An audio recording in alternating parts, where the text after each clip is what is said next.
Hey, Broken Tee Society. I'm Jordan Spieth, and I'm going to show you how to hit this pitch shot a few different ways.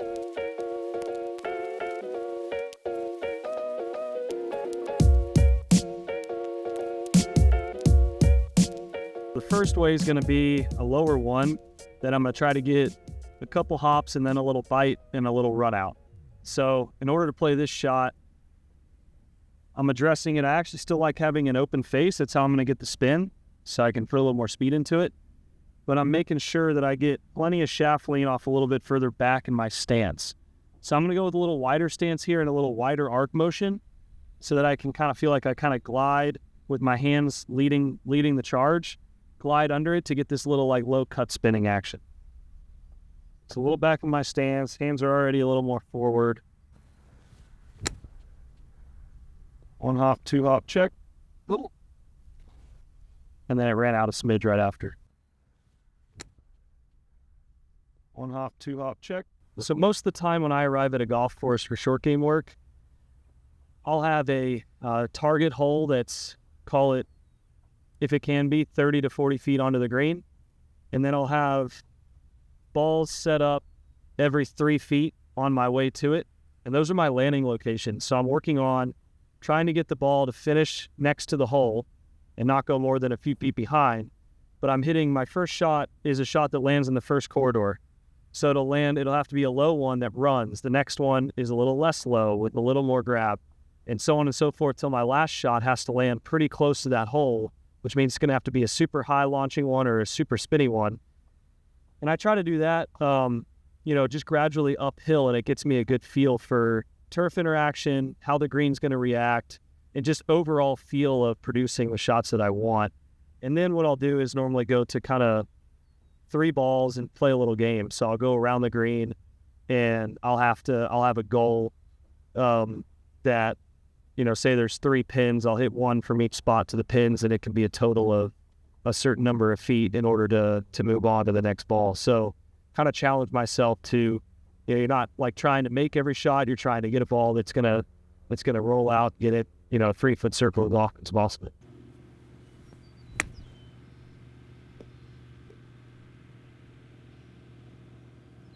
This is more of a standard, this would be a standard way to play this shot. This isn't playing a high one I have to carry. It isn't playing a low one. We're pretending that this is like I have 15, 18 feet of green before it. I'm going to try and get that nice first 3-5 yard hop, a little check, and roll out. So I've got the face open to create some spin. I'm going to do a cut motion with my hands leading charge, but kind of from the middle of my stance. My weight's forward here, probably at least 60 to 70% of my front foot. It's how I play most every chip shot, regardless of the height. I control loft with the face at impact more than I do via weight in my body weight at address. So you got to get a lie that allows for the shot. You go back here. And then you got the ball kind of middle, maybe slightly forward of the stance, but my weight's into this leg. I keep my weight in this front leg as I give it a cut motion with kind of a wide backswing. One hop.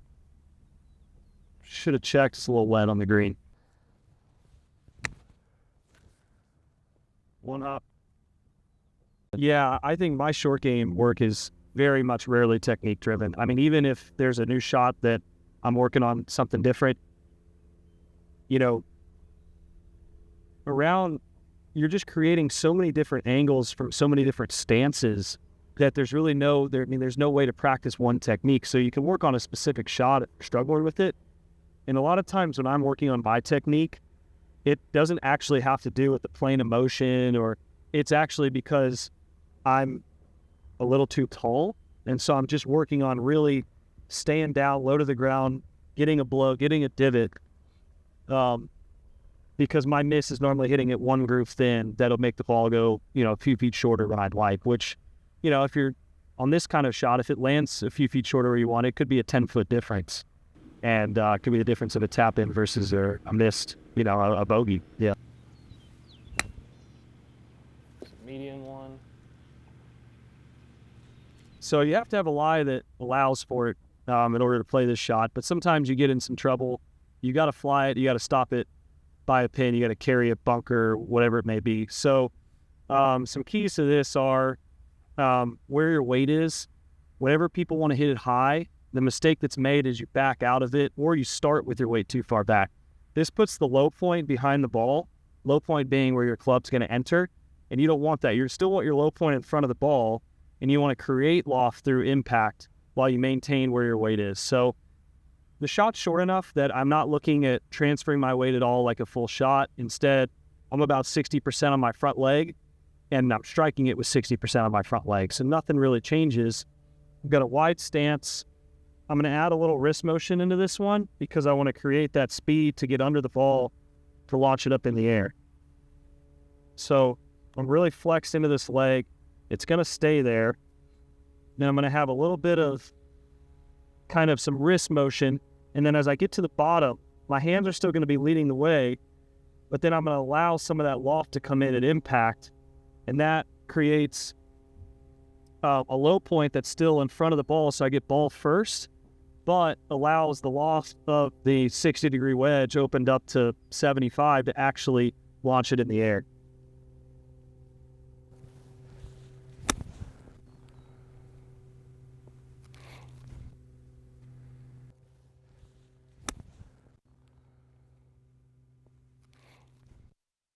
I've always felt like it's fun to have an imagination around the greens. Like on this shot right here, I'm sitting here going, man, how cool would it be if I just hit this, this cutter that kind of went around that ball and cut spun, or, I just, seeing different shots like that.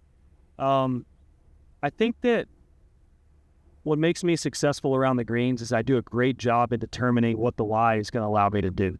So first and foremost, when you look down, if it's sitting a certain way that you want to hit this ball medium or higher trajectory, and I'll look down and be like, I know that that's not actually possible to do to get it to still stop the right distance.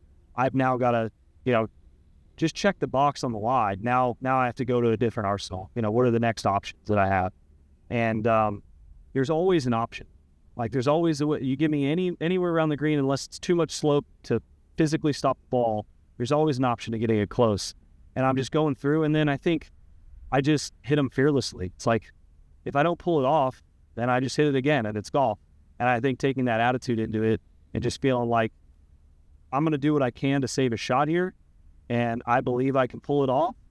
And if I don't, then I don't. I move on and I try it again. A lot of times what happens to people around the greens is, one, they settle on a certain shot. Well, that line may not allow you to do it. Two, they just get fearful. They get fearful of what if, and you can't chip that way. It has to be full commitment, because contact and the precision of that contact with the loft you want is what it's all about.